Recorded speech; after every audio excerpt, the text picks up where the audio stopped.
Hari ini Rabu 14 September 2020, Desa Gandum Baru melaksanakan kegiatan pembagian BLT penambahan. Sebagaimana sebelumnya, 90% desa yang ada di Kabupaten Lebong sudah menyalurkan pembagian BLT yang bernilai 600.000 per KPM. Tapi berbeda dengan BLT penambahan kali ini.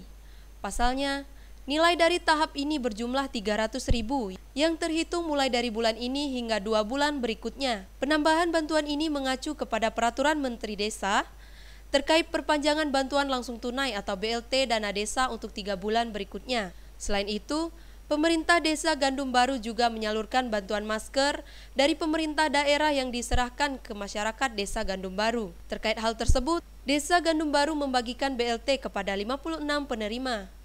Pada kegiatan ini turut hadir Camat Lebong Utara, Sekcam, Babinsa, Babin Kamtibmas, serta perangkat Desa Gandum Baru.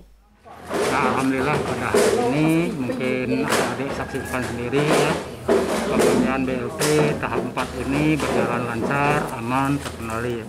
Harapannya ya bisa dimanfaatkan sebaik-baiknya ya dalam kondisi pandemi kayak gini ya, kita usahakan mereka itu bisa untuk memanfaatkan dana yang sedikit ini untuk kebutuhan pokok ya.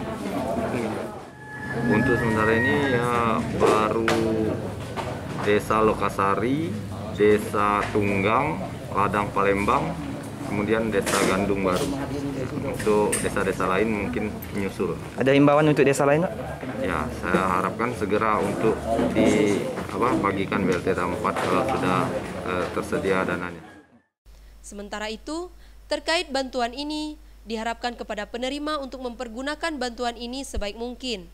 Di sela acara juga Kades mengingatkan kepada masyarakat Gandum Baru supaya menjaga kedamaian dan harmoni dalam memeriahkan pesta demokrasi.